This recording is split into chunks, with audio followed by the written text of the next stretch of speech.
Ngati dziko limene limadalira ulimi pa chuma chake, kufunikira kwa kafukufuku pa ntchito za ulimi nkosachita kufunsa. Kudzera mu kafukufuku, dziko litha kupeza mtundu wabwino wa mbewu zimene zikuyenera kulimidwa potengera ndi nyengo ya dzikolo. Ndi kafukufuku amene angathandize mayiko kuphatikizapo dziko la Malawi kupeza ndi kulimbikitsa njira zamakono za malimidwe ndi cholinga chopititsa patsogolo phindu limene alimi angalipeze pa zakumunda zawo.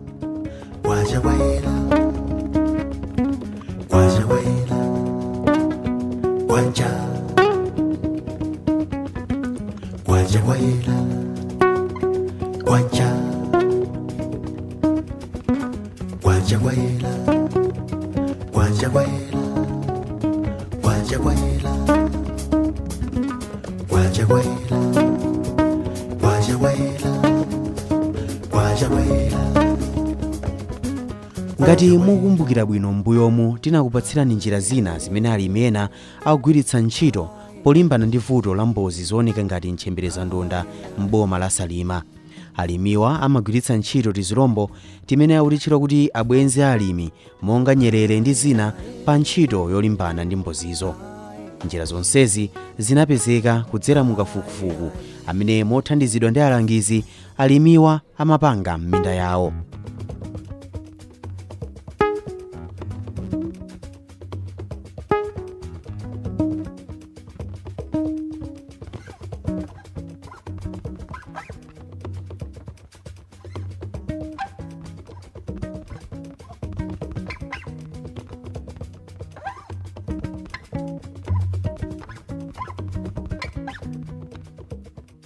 Lero tili kwa avumbwe m'boma la Thyolo kumenenso kafukufuku kumbali ya njira za malimidwe osiyanasiyana ali mkati.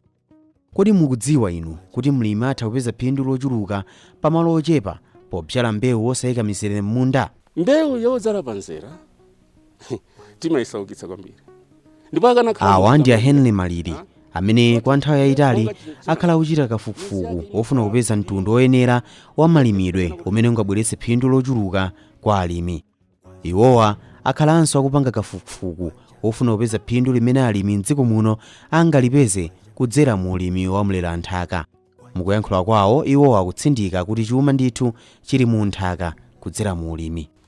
Ine ndikuvomerezereke chuma cha Malawi chili mthaka ndipo ndikuvomereza kwanthunthu. Kuvomereza kwangako monga imene ndachionera ineyo ndaona nthakayo, koma sindimamva chisoni siwati anthu ambiri amanyoza nthaka, amachita chizungu chake timati mismanage. Ndiye ineyo ndingativomereza kuti nthaka iyi kuti titsatire bwinobwino itipatsa chakudya, itipatsa ndalama, itipatsa zovala, ana apita ku sukulu popanda kukhulupirira wina aliyense. Siwati dependency syndrome yongodalira munthu. We have to cut that. Tidule imeninja. Koma kuti tidule tiwaphunzitsa anthu. Ine ndine munthu ndapita masukulu. Copyright kungolankhula chimene unanachiona pamene boyo sunachite prove. That's a mistake. Siwati anthu akunena kuti chuma chili mthaka. Mwina wachanena chifukwa cha nthawi yakamuzu. Nthawi yakamuzu kunalapa niya amagwiritsa ntchito mafamu, chimanga chimakhala chochuluka. That's why amati chuma chili mthaka. Because amachita export. Malawi amachita export chimanga kunja. Siwati kunali anthu amene amalima. Now pa nthawi inoyi munthu aliyense akachoka ku sukulu chiganizo chake afuna white collar job, akakhale mu office safunanso kuganiza nthaka. Koma ineyo monga ngati munthu wa nthaka chuma chili mthaka. Ndipo mwadziona nokha ndi nthochi, chinangwa, chiyani, nzimbe. Ine I don't suffer. I'm above board. Ndi pamwamba. Chandipangisa nchiyani? Chifukwa ndazindikira nthaka iyi ndiyigwire. Ambuye nthaka iyi moyona anthu amaganiza kuti mulungu ngopusa, koma moyo wa munthu uliwo. Mukangogwiritsa ntchito doti ili likupatsa nchina chichonse, koma mukalilavula doti ili kuti ndikakhale mu office sindikunyoza kugwira ntchito mu office. Ngatogala umuntu ngathoma kugwira ntchito mu office, koma munda uzika ko mtima kuti no chingakhale ndili kuno ndalama imene ndikulandirayi ndizitumizaso kumudzi, akandilimire chimanga, akandilimire mbatata, akandilimire mpunga, akandilimire china chonse katika chewere. Ndi kuti tikati chuma chili nthaka yankho ndimene. Pamene mwayi wa ntchito makamaka za m'maofesi upitirira kusowa pakati pa anthu m'dziko muno, ena ochenjera akupha makwacha ndi kulemba anzawo ntchito kupyolera mu ulimi. Akalimba mtima, achinyamata ndi anthu ena m'dziko muno atha kulemba anzawo ntchito ndi kupitirira kupha makwacha mosavuta. Chachikulu ndi kuchita ulimi mosamala nthaka. Munthu wa nthaka asamakhala ndi nyasi ndi matope. Choti matope muja ndiye muli moyo. Ndi ambiri amataka choko ku skulu. Problem yayikulu imene ndayiona ineyo nthawi yanga yonse ya skulu. Ndakhala anzanga ambiri oti ndifuna ntchito yakuti I said fine. Koma ineyo chimene ndikupanga pano tinganena kuti discovery. Ndazindikira nthaka.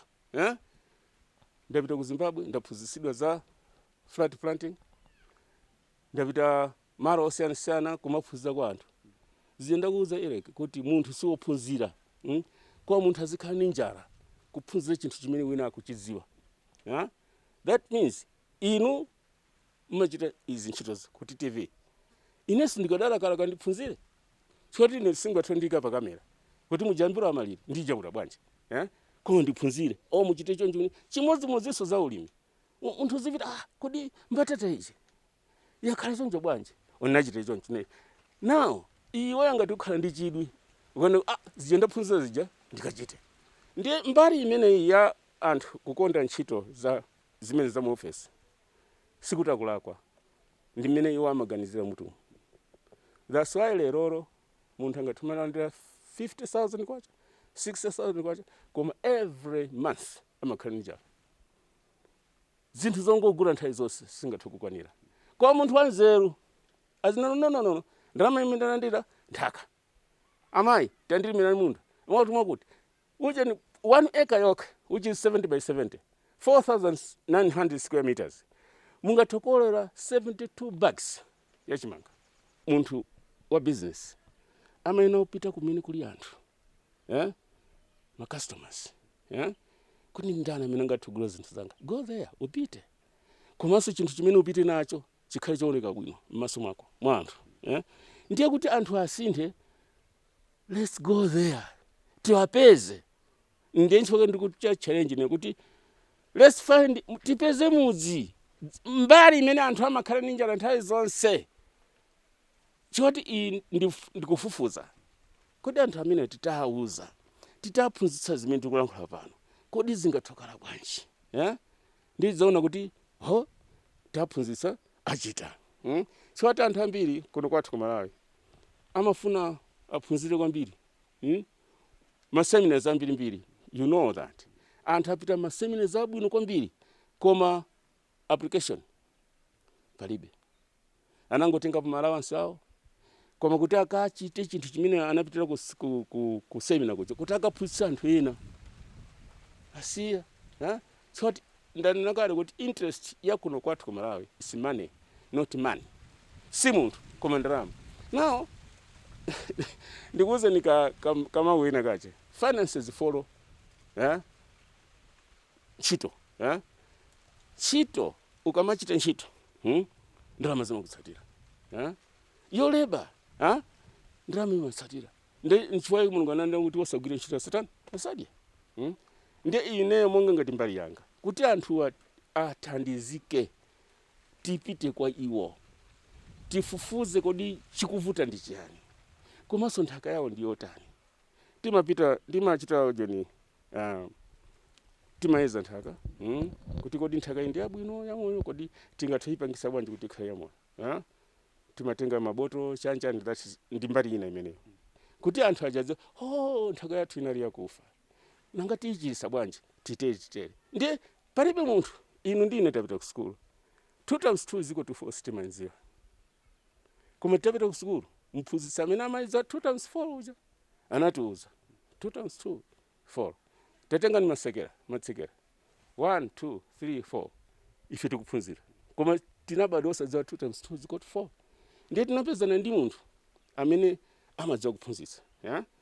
Watiuza 2 2 kenaka 9 times 9 81 muzita bwanji choti winacho anakuphunzitsa koma kuti iwo udziwe zimenezozo ukhale ndi chidwi, you must be teachable. Ndiye titapeza group ya anthu oti they are teachable, akufuna kuthana nayo njala ndikuchita zimene tilonkhula pano. I'm telling you brethren, dziko lidzasinthika koopsa. China, chifukwa cha mizera dziko lonse la Malawi, dziko mizera mizera imeneja ndi mafeeders. Ndiye chifukwa madzi dziko vute kangogwa yereka mzaona kuti minda yasiri ikutsikira kuchani kumtsinje. Soil erosion ndiko tikuchita export nthaka yochuluka kopsa kupita kushire to Zambezi. That's why magesi athu samayenda bwino. Patakhala policy yakuti dziko lonse no mizera tizaona kusintha. Nali ku Uganda naona kuti anthu samalima mizera mu ujeni mu Nile river ine sinaonemo madzi akuda. Tinayenda mboti madzi clean swati nthaka simapita kumene koko. It's very minimal. Nthaka ngati ingathoyenda mu flat ndi pang'ono koma pamene mweso ipatsa njira kudzimizera ena amalima vikulu madzi akafika munthu ngathuma sambamo munda mwako tsopano nanga simadzaja ambiri kena kama madzaja mati no ife sitimakhala kuno tiyeni uko njefe mujamanena kuti amabora kena kamapita. Ndiye ifeyo chimene tikufuna tichita achieve, we have to change the mentality of a subsistence farmer. Munthu mulimi wa kumudzi adziye kuti nthaka imene ili mkhonde mwache is useful and we can make it.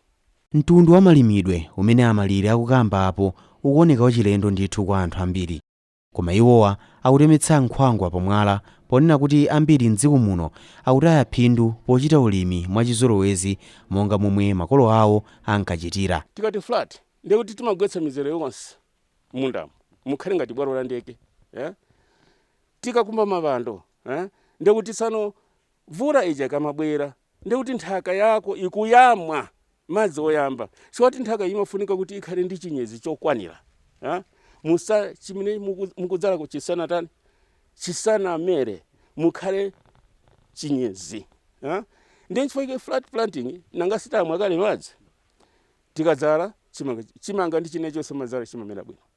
Ndiye kusiyana kwa mizera ija mwapanga kamzera choncho monga mmene mumaonera m'mindamo. Dzuwa likafika limafotetsa limayamwa tikukamba ine ndikuchita avoid kuti ndilankhule zizungu za ku school choti wanu pali evaporation dzuwa likamenya kwambiri mizera ija madzi amatani amamwidwa they go kenaka nthaka ija imauma. Ndiye chifukwa mudzadabwa kuti makangodzala chimanga ja masiku oyamba chimakhala green koma kang'amba kakang'ono kakangofika yellow. Pamene po flat planting pamene paja ndakuzani in advance kuti tikakumba phando timati water reservoir ndi mmene muja mmakhala chinyezi nthawi zonse and chimanga chimakhala green throughout history ya dziko lino. Kunali mitengo ambiri, kuna chinyezi chilowe kenaka anthu anati tichite mizera chifukwa cha climate change vula ikusowa. Then ife amene tachita research no let's make it flat kuti tiyamwire tikorore madzi msanga. Tikakorora madzi msanga ndi kuchita matching kuika mauzu chani munda muja.